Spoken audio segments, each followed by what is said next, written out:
Subscribe कीजिए ध्येय IAS channel को और बेल आइकन को दबाइए लेटेस्ट वीडियो सबसे पहले देखने के लिए।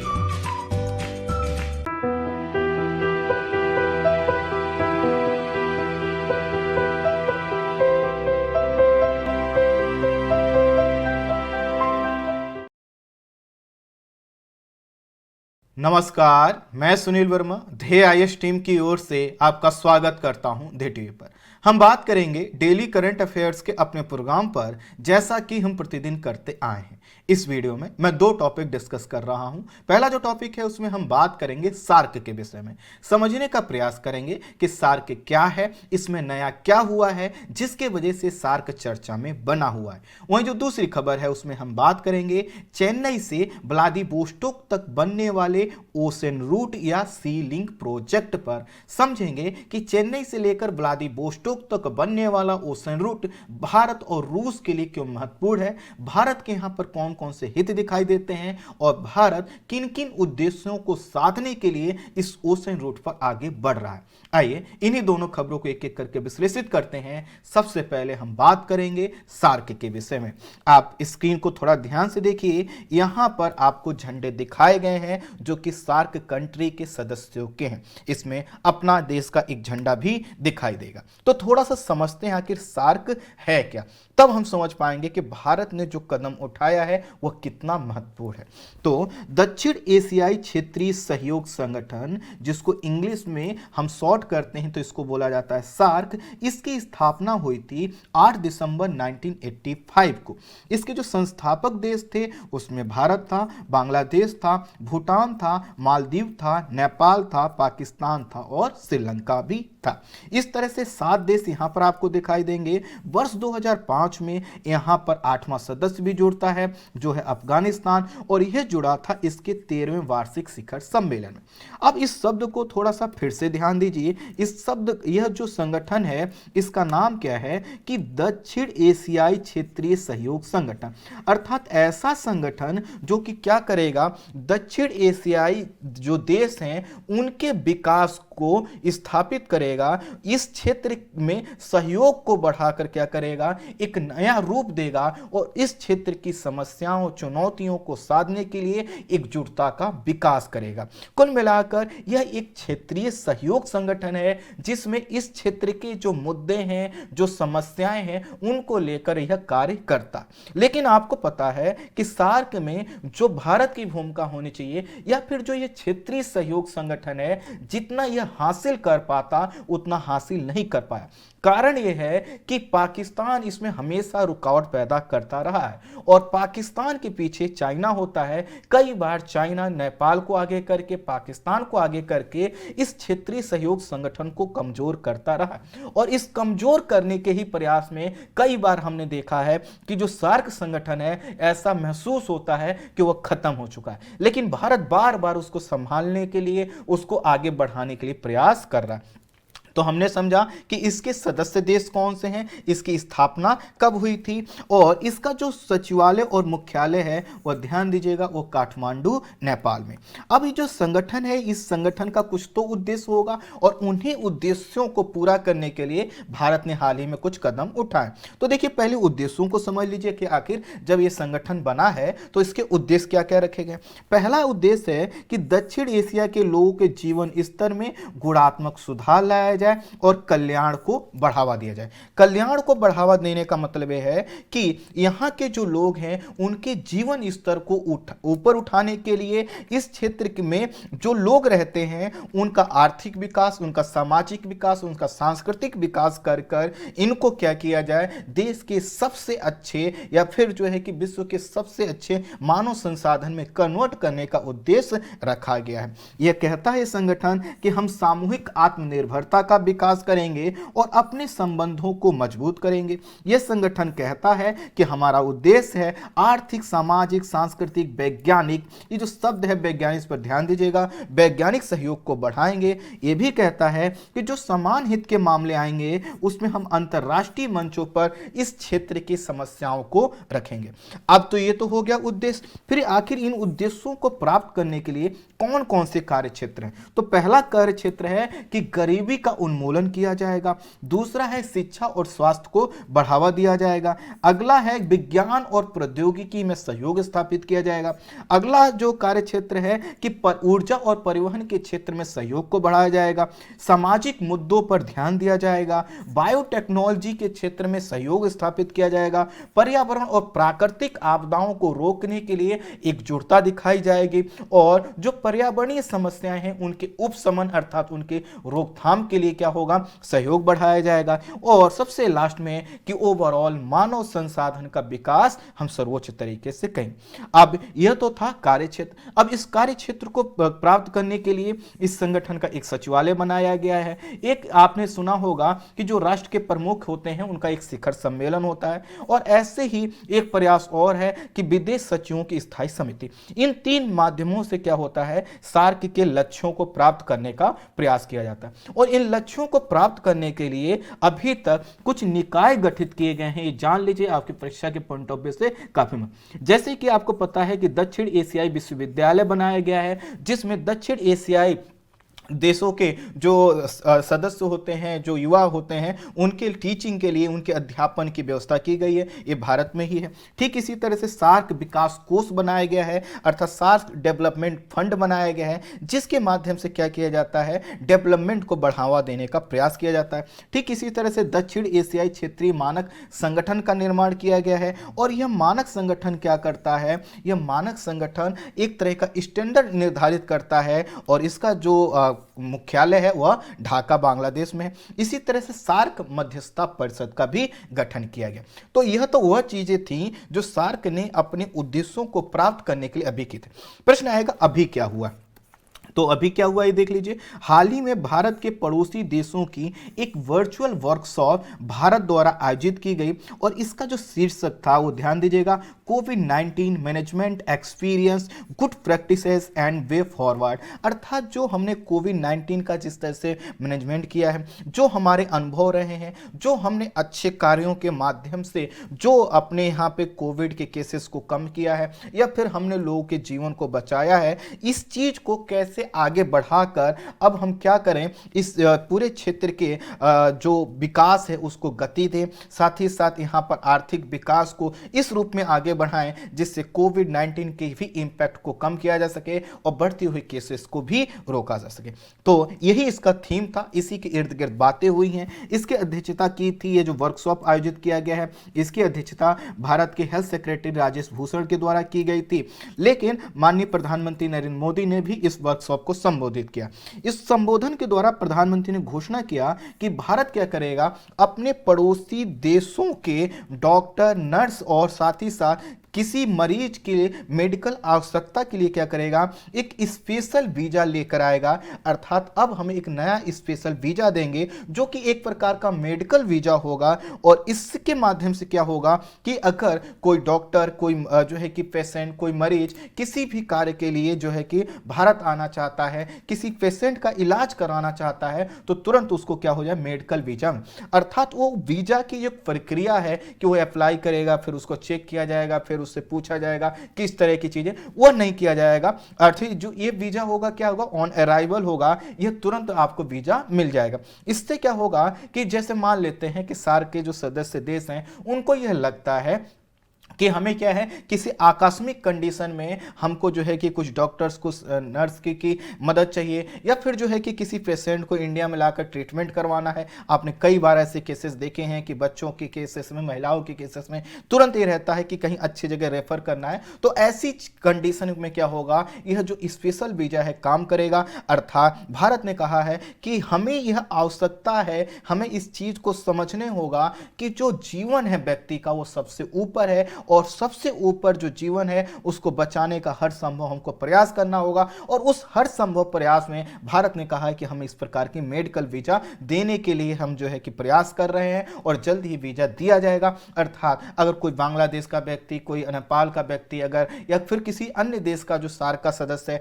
अगर आना चाहता है तो उसको तुरंत वीजा मिल जाएगा। और ये जो मेडिकल वीजा होगा, या फिर जो है कि एक तरह की ऐसा वीजा होगा जिसके लिए बहुत कम प्रक्रिया अपनाकर तुरंत वीजा प्राप्त किया जा सकता है। इससे क्या होगा, जो मेडिकल इमरजेंसी की कंडीशन है उसमें जो है कि कमी आएगी, और मेडिकल इमरजेंसी में तुरंत क्या होगा, आसानी से वीजा मिलने से जो लोगों का जीवन है उसको बचाया जा सकेगा। और ठीक इसी तरह से भारत ने एक और सहयोग कहा है कि भारत ने कहा है कि हम मिलकर एक क्षेत्रीय वायु एम्बुलेंस की स्थापना कर सकते हैं, अर्थात रीजनल एयर एम्बुलेंस। इसका मतलब है कि हम ये ऐसे विस्तार कर सकते हैं कि सार्क देशों को मिलाकर हम कहेंगे कि हम 10 या 15 एयर एम्बुलेंस रखते हैं। जिस देश को भी जरूरत हो वह ऐसी आकस्मिक कंडीशन में इनका प्रयोग कर सकता है, और इससे क्या होगा कि जो लोगों को एक स्थान से दूसरे स्थान पर जाने में अभी जो है कि कई दिन का समय लग सकता है, उसको कम किया जा सकेगा। और इससे क्या होगा, मरीजों का आवागमन तीव्र होगा, और उनको जो सुविधाएं हैं जब समय पर मिलेंगी तो उससे जो उनका जीवन पर जो संकट उत्पन्न हो जाता है उसको कम किया जा सकेगा। ठीक इसी तरह भारत ने कहा है कि हमें वैक्सीन स्टडीज को बढ़ाने का आवश्यकता है, अर्थात अब जो कोविड की वैक्सीन बन चुकी हैं या फिर जो भी कोरोना के अनुभव हैं, सभी देशों ने अपने अपने हिसाब से टैकल किया है। आपको पता है कि कोरोना के नए वेरिएंट्स आ रहे हैं, ऐसे में कहा गया है भारत की तरफ से आवश्यकता है कि हम यह देखें कि किस प्रकार के वेरिएंट्स पर या किस तरह से जो वैक्सीन है उसका प्रभाव आ रहा है, जिससे समय रहते हम क्या कर सकें, वैक्सीन में कोई फेरबदल कर सकें, उसमें परिवर्तन कर सकें, या फिर कोई नई स्ट्रेटेजी बना सकें। यह तभी संभव हो पाएगा जब इस पूरे क्षेत्र के लोग क्या करेंगे, वैक्सीन स्टडीज को बढ़ावा देंगे, खास करके सार्क के देश हैं वो बढ़ावा देंगे। प्रधानमंत्री ने अपने संबोधन में कहा कि भारत और पड़ोसी देशों ने आपसी सहयोग से मजबूत तरीके से कोरोना से लड़ा है, और भारत ने भी अपनी तरफ से कई तरह के प्रयास किए हैं। भारत इस समय वैक्सीन भी पहुंचा रहा है, कई देशों को हमने फ्री में भी वैक्सीन दी है। इसलिए आवश्यकता है कि अब हम इस वैक्सीनेशन की प्रक्रिया को स्वास्थ्य के अन्य क्षेत्रों में उतारकर स्वास्थ्य के क्षेत्र में और ज्यादा हम कार्य करें, और इसी कार्य के रूप में यह देखा जा रहा है कि जो मेडिकल फैसिलिटी है उसको बढ़ाया जाए। इसमें आगे ये भी कहा गया है कि हमें जो भी कार्य करना है ऐसे कार्य करना है कि जिससे कोरोना है उस पर लगाम भी लगी रहे, और साथ ही साथ जो हमारा इंडस्ट्री का क्षेत्र है, इकोनॉमी का क्षेत्र है, वो उसको भी बूस्टअप मिलता रहे। प्रश्न आएगा कि भारत ने ये जो कदम उठाया है क्यों महत्वपूर्ण। तो आपको सबसे पहले तो जैसे कि हमने बताया कि जो सार्क संगठन है वो लगभग अब ये माना जाता है खत्म होने की कगार पर, लेकिन भारत यह चाहता है कि जो ये विषम परिस्थिति उत्पन्न हुई है इसको में भारत अपना सहयोग देकर फिर से इस संगठन को आगे बढ़ाए। पाकिस्तान के द्वारा जो रुकावटें आती हैं उनको वह दरकिनार करते हुए एक क्षेत्रीय समुदाय का नेतृत्व करता, जो कि है भी, उसको और मजबूत तरीके से आगे लेकर बढ़े। लेकिन इसके अलावा भारत के अपने भी हित हैं, जैसे इस तरह से क्या होगा, भारत का मेडिकल टूरिज्म बढ़ेगा, और मेडिकल टूरिज्म से क्या होगा, हमारी जीडीपी में वृद्धि होगी। और जब मेडिकल टूरिज्म अर्थात बाहर से लोग यहाँ स्वास्थ्य सुविधाएं लेने आएंगे, इनको बोलते हैं मेडिकल टूरिज्म, तो इससे क्या होगा, जो हमारा घरेलू स्वास्थ्य सेक्टर है वो भी मजबूत होगा। अभी भी हम देते हैं मेडिकल वीजा, हम देते हैं, और यह 60 दिन के लिए होता है, एक व्यक्ति को वर्ष में 3 बार यह मिल सकता है, अर्थात लगभग हम देखें तो लगभग 1.5 से लेकर 2 लाख लोग हर साल आते हैं। लेकिन जब हम यह सुविधाएं देंगे, अभी हमने सार्क और 2 देशों को और शामिल किया है इस भूमिका में, आगे आने वाले अन्य देशों को जब हम शामिल करेंगे तो इससे क्या होगा, जो मेडिकल टूरिज्म है उसको बढ़ावा मिलेगा, भारत का मेडिकल सेक्टर आगे बढ़ेगा। ठीक इसी तरह से सार्क में भारत की क्या होगी, मजबूत स्थिति बढ़ेगी। इससे क्या होगा, भारत का प्रभाव बढ़ेगा। जो पाकिस्तान के द्वारा रुकावट पैदा की जाती है, जो चीन की भूमिका है उसको कमजोर किया जा सकेगा, क्योंकि हर देश इस समय चाह रहा है कि कोविड से किसी भी तरह से उबर कर फिर से अर्थव्यवस्था को पटरी बनाया जाए। ऐसे में भारत के हर सहयोग का क्या किया जाएगा, सम्मान किया जाएगा, और उसमें क्या होगा, इन चीजों को आगे बढ़ाया जा सकेगा। ठीक इसी तरह से जब हम इस प्रकार की इनिशिएटिव लेते हैं जिसमें लोगों की शिक्षा, स्वास्थ्य या आधारभूत संरचना का विकास होता है, तो एक जो है कि संबंध बनता है जिसको सॉफ्ट पॉलिसी बोला जाता है, और ये सॉफ्ट पॉलिसी क्या करती है, देशों के लोगों को आपस में जोड़ती है। ठीक इसी तरह से मेडिकल सेवा के निर्यात को बढ़ावा मिलेगा। आने वाले समय में भारत जो है कि अन्य देशों में डॉक्टर, नर्स और जो है कि अपनी दवाइयों को तेजी से बेच सकेगा। इसी के अलावा जो हम इस क्षेत्र में कोविड जैसे अन्य बीमारियों के उत्पन्न होने की जो संभावना बनी रहती है उस पर भी हम जान पाएंगे, क्योंकि हमने मेडिकल स्टडीज या वैक्सीन की स्टडीज को हमने बढ़ावा देने का प्रयास किया है। कुल मिलाकर ये जो भारत के प्रयास हैं, इन प्रयासों को आने वाले समय में देखा जाएगा कि आखिर उससे क्या हासिल हो पाया, लेकिन अभी तक जो प्रयास दिखाई देता है कहीं ना कहीं सार्क में भारत की मजबूती को बताता है। अब हम बात करेंगे दूसरे टॉपिक पर, जो कि चेन्नई से लेकर व्लादिवोस्टोक तक बनने वाले ओशन रूट से जुड़ा हुआ है। आप इस रूट को देख लीजिए, यह है आपका चेन्नई से लेकर व्लादिवोस्टोक तक बनने वाला यह रूट, अर्थात इन दोनों शहरों को क्या किया जाएगा, एक ओशन रूट से जोड़ा जाएगा। यह बिल्कुल नया नहीं है, क्योंकि इसकी जो आधारशिला है या इस पर जो बातचीत है वर्ष 2019 में ही हो गई थी, लेकिन हाँ कार्य चालू नहीं हो पाया था। इसको एक इसमें इमेज के माध्यम से भी देखिए। इसमें अगर आप देखेंगे तो हम क्या कर रहे हैं, हम लोग इसको इस तरह से अभी जोड़ने का प्रयास कर रहे हैं, लेकिन अभी तक हम करते क्या है उसको समझिए। हमें कोई सामान भेजना होता है रूस तक तो हम इस तरह से घूम कर जाते हैं। आप देखिए ये कितना लंबा रूट है और इससे कितना ज़्यादा हमारा समय बर्बाद होता होगा, कितनी हमारी ऊर्जा इसमें खपत होती होगी, और कोई जो प्रोडक्ट है वो कितना इस प्रोसेस से महंगा हो जाता होगा। जबकि अब हम क्या करेंगे, जैसे यह जो रूट है इसमें अगर सामान्यतः आप देखें तो इसकी जो दूरी है 8675 नॉटिकल मील है। वहीं जो यह दूरी है इसमें क्या होगा, यह दूरी कम हो जाएगी, 5647 नॉटिकल मील हो जाएगी। इसमें जो समय लगता था अभी 40 से 42 दिन लगता था, और इसमें जो समय लगेगा ये घट जाएगा, हो सकता है 10 से 12 दिन में यहां से क्या हो सके, यहां से जहाज चलकर यहां पहुंचे। अब ये जो क्षेत्र है सिर्फ भारत के पॉइंट ऑफ व्यू से मत देखिए, आप यह जो व्लादिवोस्टोक की लोकेशन देख रहे हैं इसको देखिए। यहां पर जापान है, जापान के साथ भारत के रिश्ते बहुत अच्छे हैं, साउथ कोरिया के साथ भारत के रिश्ते बहुत अच्छे हैं, लेकिन यहां पर चाइना है जिसके साथ संबंध हमारे बिल्कुल भी ठीक नहीं। वहीं ईस्ट चाइना सी है, साउथ चाइना सी है, जहां पर जो है कि चाइना यह कहता है कि उसका पूरा अधिकार है, और इस अधिकार को चुनौती देने के मार्ग के रूप में भी इसका यूज किया जा सकता है। फिर अगर थोड़ा साउथ में आए तो आपको पता है यह जो देश है, यह देश क्या कर रहे हैं, लंबे समय से भारत के हस्तक्षेप की मांग कर रहे हैं, और यह जो साउथ चाइना से लगे हुए जो देश हैं इनका यह कहना है कि भारत की इस क्षेत्र में मौजूदगी या यहां पर कोई ओशन रूट का होना इन क्षेत्रों के देशों को क्या करेगा, चाइना के प्रभुत्व को कम करने में सहायक भूमिका निभाएगा, क्योंकि चाइना कभी भी इस क्षेत्र को ब्लॉक कर सकता है, ऐसी संभावना बनी रहती है। ऐसे में अगर व्लादिवोस्टोक जो कि रूस का भाग है और चेन्नई जो कि भारत का भाग है, अगर रूस और भारत जैसे देश इस कनेक्टिविटी का प्रयोग करते हैं ना, इससे न सिर्फ दोनों देशों के व्यापार में वृद्धि होगी, बल्कि सबसे बड़ी बात है कि यह एक शक्ति का संतुलन स्थापित करेगा। आपको पता है कि जियोपॉलिटिक्स में किस देश की उपस्थिति कितनी अधिक जगहों पर है, कितने मजबूत तरीके से है, वही क्या करता है, उसकी क्रेडिबिलिटी को निर्धारित करता है। आइए अब थोड़ा सा चीजों को और हम टेक्स्ट के माध्यम से बताते हुए आगे बढ़ते हैं, जिससे टॉपिक से आपका जुड़ाव भी हो जाएगा। तो हमने बात की है व्लादिवोस्टोक, तो थोड़ा सा उसके विषय में समझेंगे। तो यह जो व्लादिवोस्टोक है इसकी आप लोकेशन एक बार फिर से देख लीजिए। ये देखिए, ये आपको लग रहा होगा कि चाइना में, नहीं चाइना में नहीं है। ये देखिए यहाँ पर मंगोलिया से उत्तर की ओर देखेंगे रूस है, और ये रूस का क्या है, पूरा एकदम पूरा वाला भाग है। तो रूस का जो सुदूर पूर्व वाला क्षेत्र है ये अनेक प्रकार के संसाधनों से संपन्न है, लेकिन यहाँ पर अगर विकास का स्तर आप देखेंगे तो आपको पता चलेगा जो पश्चिमी यूरोप है, जो राजधानी मॉस्को वाला क्षेत्र है, वहां की तुलना में यहां विकास कम हुआ है। जबकि यह जो क्षेत्र है तेल और प्राकृतिक गैस के बड़े भंडार में शामिल है। यहां पर तेल और प्राकृतिक गैस के बहुत बड़े भंडार हैं। यहां पर लौह अयस्क की उपस्थिति कौन से, पूर्वी रूस वाले क्षेत्र में। यहां पर तांबा है, हीरा है, सोना है, लकड़ी का है, और यहां पर मत्स्यन का काफी ज्यादा स्कोप है। बहुत कुछ उत्पादन होता भी है लेकिन बहुत कम मात्रा में। यहां के संसाधनों के दोहन करने और यहां के विकास को बढ़ावा देने के लिए वर्ष 2013 में रूस के राष्ट्रपति व्लादिमीर पुतिन ने सुदूर पूर्व को, ध्यान दीजिएगा, सुदूर पूर्व को राष्ट्रीय प्राथमिकता और राष्ट्रव्यापी कार्य योजना घोषित किया। उन्होंने कहा कि जब हमारी अब कार्य योजना होगी उसमें इस क्षेत्र का विकास प्रमुख होगा। यह प्रस्ताव लाया जाता है वर्ष 2013 में। सुदूर पूर्व को राष्ट्रीय प्राथमिकता के रूप में पेश करने के पीछे विचार यह है कि यहां पर कृषि वानिकी को बढ़ावा दिया जाए, मत्स्य पालन को बढ़ावा दिया जाए, और यहां पर पुनर्वास अर्थात दूसरे जगह के लोगों को भी लाकर यहाँ पर बसाया जाए, जिससे यहाँ के जो संसाधन है उनका अनुकूलतम प्रयोग हो सके, कुशलतम प्रयोग हो सके, या फिर दूसरे शब्दों में कहें तो सस्टेनेबल जो है यूज हो सके।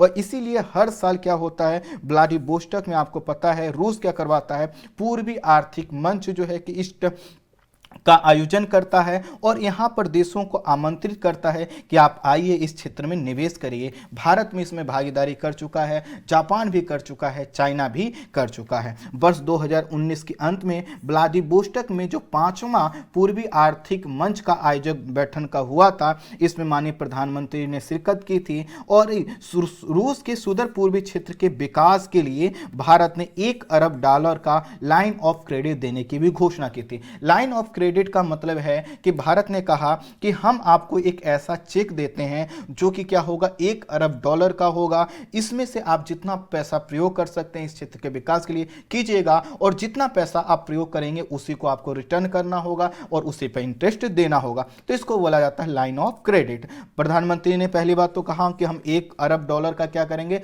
लाइन ऑफ क्रेडिट देंगे। और प्रधानमंत्री ने कहा कि इससे क्या होगा, दोनों देशों की आर्थिक और कूटनीतिक जो मजबूती है वो मजबूत होगी। ये समय कब है, वर्ष 2019 का, लेकिन आपको पता है कि 2019 के अंत में हुआ था और वर्ष 2020 के प्रारंभ में ही क्या हो गया, कोरोना का जो है कि फेज आ गया, जिसके वजह से बहुत जो प्रयास थे वह नहीं हो पाए। सुदूर पूर्व वाला जो क्षेत्र हमने दिखाया आपको, यह चीन, मंगोलिया, उत्तर कोरिया के साथ भू सीमा टच करता है। जापान और अमेरिका के जो समुद्री क्षेत्र हैं उनको यह साझा करता है। और इसका जो रणनीतिक महत्व है, अर्थात यहाँ पर अगर किसी देश की उपस्थिति होती है तो उसका जो रणनीतिक महत्व है वो बहुत ज़्यादा है, चाहे वह पाकिस्तान, चाहे वह चाइना के पॉइंट ऑफ व्यू से हो, चाहे वह अमेरिका के पॉइंट ऑफ व्यू से हो, जापान के पॉइंट ऑफ व्यू से, वो काफ़ी इंपॉर्टेंट हो जाता है। भारत ने यहाँ के जो रणनीतिक महत्व को ऐसा नहीं कि पहली बार देखा है, भारत ने 1992 में व्लादिवोस्टॉक में वाणिज्यिक जो है कि दूतावास जो है कि खोला था। वाणिज्यिक दूतावास खोलने वाला भारत विश्व का पहला देश था जिसने यहाँ पर किया था। और उसी समय से भारत और रूस के जो संबंध है व्लादिवोस्टॉक या सुदूर पूर्व में विकास को लेकर काफ़ी मजबूत दिखाई देते हैं। भारत की कई कंपनियां, ऊर्जा कंपनियां यहाँ पर क्या कर रही हैं, पहले से उन्होंने विशाल निवेश किया हुआ है और भी निवेश यहाँ पर करने का प्रस्ताव। उद्देश्य यह है कि इस क्षेत्र के संसाधनों का प्रयोग भारत और रूस अपने अपने हितों के हिसाब से कर सकते हैं, अपनी आवश्यकताओं की पूर्ति के लिए कर सकते हैं। इससे दोनों देशों का व्यापार बढ़ेगा, संबंधों में मजबूती आएगी और जो व्यापार की विविधता है वो भी सुनिश्चित हो सकेगी। यह जो व्लादिवोस्टॉक वाला क्षेत्र है यह रूस के ट्रांस साइबेरियन रेल मार्ग का पूर्वी जंक्शन है। और पूर्वी जंक्शन होने का मतलब यहाँ से पश्चिम की ओर क्या किया जा सकता है, ट्रांस साइबेरियन रेल मार्ग का प्रयोग करते हुए सामानों को हम अंदर की ओर अर्थात पश्चिम की ओर, मॉस्को की ओर पहुंचा सकते हैं। और सबसे बड़ी बात है यह रूस का प्रशांत तट पर स्थित सबसे बड़ा बंदरगाह भी है, अर्थात इस बंदरगाह का प्रयोग मल्टी जो है कि प्रोजेक्ट उद्देश्यों के लिए किया जा सकता है। जो ऑटोमोबाइल्स इंडस्ट्री है उनके लिए प्रवेश द्वार के रूप में देखा जाता है व्लादिवोस्टॉक को, क्योंकि चाहे साउथ कोरिया हो, जापान हो, अपने वो व्हीकल को क्या करते हैं, व्लादिवोस्टॉक लाते हैं और फिर ट्रांस साइबेरियन रेल मार्ग से होकर वह यूरोप तक पहुंचाते हैं। इस सम्मेलन में जो 2019 में हुआ था, भारत ने यह भी कहा था, एक तो उन्होंने कहा कि हम $1 अरब का आपको एक क्या कर रहे हैं, $1 बिलियन का आपको हम लाइन ऑफ क्रेडिट दे रहे हैं। उसके बाद भारत ने कहा था कि चेन्नई और भारत के चेन्नई और रूस के व्लादिवोस्टॉक के बीच एक समुद्री मार्ग हम लोग बनाएंगे और इसके लिए मेमोरेंडम ऑफ इंटेंट का मतलब है एक साझा दृष्टिकोण प्रस्तुत किया गया था वर्ष 2019 में। और यह कहा गया कि हम लोग क्या करेंगे, एक प्रयास कर रहे हैं, पहले इसमें इंटेंट के रूप में था, मेमोरेंडम ऑफ इंटेंट के रूप में था, लेकिन अब उसकी सहमति मिल चुकी है। अब सहमति यह मिल चुकी है कि चेन्नई से लेकर व्लादिवोस्टॉक तक हम क्या करेंगे, एक ओशन रूट का निर्माण करेंगे। चेन्नई से लेकर व्लादिवोस्टॉक तो जो समुद्री मार्ग की लंबाई होगी वह 10,300 किलोमीटर होगी। अब आपको लगेगा ऊपर तो मैंने कुछ गलत बता दिया था, मैंने वहां पर ध्यान दीजिएगा, नॉटिकल मील में बताया था, यहाँ किलोमीटर में लिखा हुआ, जो नॉटिकल मील बताया इसको यहाँ पर कन्वर्ट करेंगे, किलोमीटर इतना ही होगा। और यह जो इस दूरी को क्या होगा, अगर कोई जहाज जो कि नॉर्मल उसकी जो स्पीड भी होती है वह 37 से लेकर लेकर 46 किलोमीटर पर आवर की होती है, जो पानी के बड़े जहाज हैं, इस दूरी को 10 से 12 दिन में कवर कर लेंगे। और अभी हम जो पश्चिम की ओर सामान भेजा जाता है उसकी जो दूरी है वह देखिए कितनी है, 8675 नॉटिकल मील है। इसको किलोमीटर में कन्वर्ट करिए, आपको पता चलेगा कितना ज़्यादा है। और इसको अभी हम जो तय करते हैं 40 से 42 दिन लगता है। और सोचिए फिर क्या होगा, हम 10 से 12 दिन में कवर कर लेंगे। तो इससे क्या होगा, दोनों देशों का न सिर्फ व्यापार बढ़ेगा बल्कि संबंधों में मजबूती आएगी। यह जो क्षेत्र है आपको पता है कि जापान सागर, कोरिया प्रायद्वीप, पूर्वी चीन सागर, दक्षिणी चीन सागर, मलक्का जल डमरू मध्य होकर बंगाल की खाड़ी तक जुड़ेगा।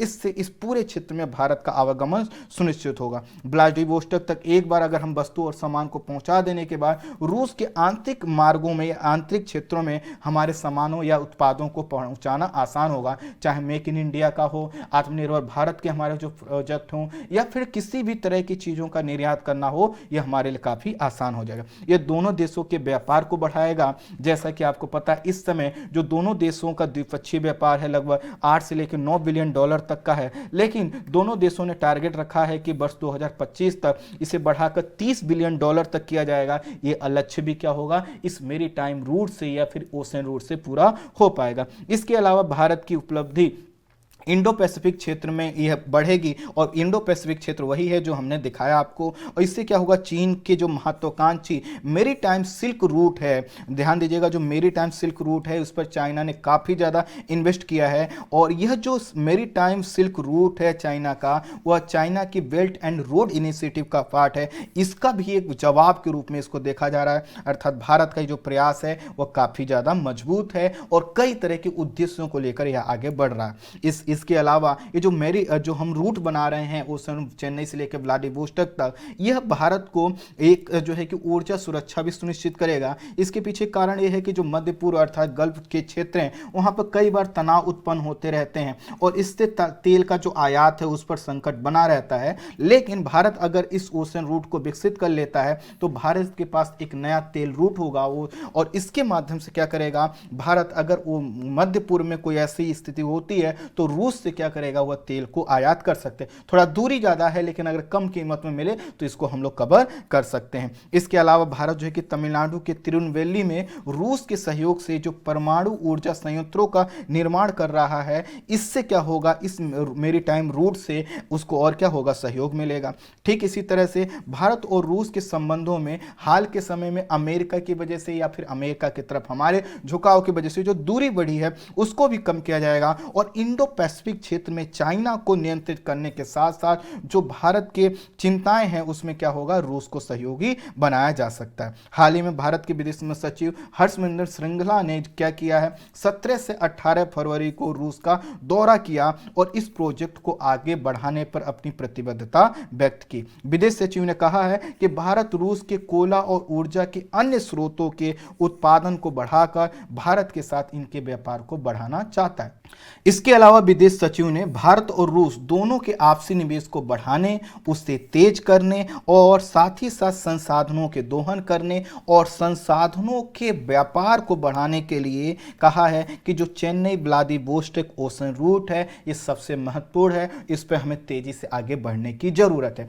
अब यहाँ पर थोड़ा सा एक भूमिका आप क्वाड की भी समझ लीजिए। अब जो क्वाड का एक समूह है जिसमें भारत शामिल है, जापान शामिल है, ऑस्ट्रेलिया शामिल, अमेरिका शामिल है, ये जो क्वाड की जब भी बैठकें होती थी तो रूस इस पर जो है कि अपनी प्रतिक्रिया व्यक्त करता है, इससे खुश नहीं रहता। लेकिन भारत का जो प्रयास ये है कि अब क्या करें हम कि यह जो रूस के साथ हम अपने संबंधों को इस चेन्नई से लेकर व्लादिवोस्टोक के ओशन रूट के माध्यम से हम जोड़ें और रूस को भी क्या करें, यहां पर चाइना को काउंटर करने के लिए इंडो पैसिफिक एरिया में उसकी गतिविधियों को बढ़ाएं। स्वाभाविक है अगर रूस की भी यहां पर निहित स्वार्थ होंगे, उसके भी कुछ उद्देश्यों की पूर्ति इस क्षेत्र में हो पाएगी, तो जो क्वाड किया वो विरोध करता था या उसको गलत मानता था वह गलत नहीं माने। कुल मिलाकर भारत ने न सिर्फ यहां पर अपने व्यापार के विषय में सोचा है बल्कि इंडियन ओशन वाला जो क्षेत्र है, साउथ चाइना का जो क्षेत्र है और ये जो जापान से लगे हुए, फिलीपींस से लगे हुए जो सागरी क्षेत्र है जिसमें चाइना अपना डोमिनेंट नेचर अपनाता है, उस डोमिनेंट नेचर को चाइना से तोड़ने के लिए भारत ने क्या किया है, रूस का ही सहारा लिया है। इस तरह भारत और रूस मिलकर जब इस क्षेत्र में इस प्रकार के लाइन और रूट पर काम करेंगे, प्रोजेक्ट का निर्माण करेंगे, स्वाभाविक है जो चाइना है उसको स्वीकार नहीं करेगा। और जो अभी रूस चाइना के फेवर में बोलता आया है, वह इस उद्देश्य, इस रूट के लिए क्या करेगा, कहीं ना कहीं चाइना को नियंत्रित करने का प्रयास करेगा। और इससे इस क्षेत्र में न सिर्फ शांति स्थापित होगी, बल्कि जो डोमिनेंट नेचर चाइना कभी भी अपना सकता था उस पर भी लगाम लगेगी, और क्वाड में जो रूस का विरोध है उसको भी वह कम कर सकेगा। आई होप आप इस पूरे टॉपिक को समझ पाए होंगे। इस वीडियो में इतना ही। Thank you so much.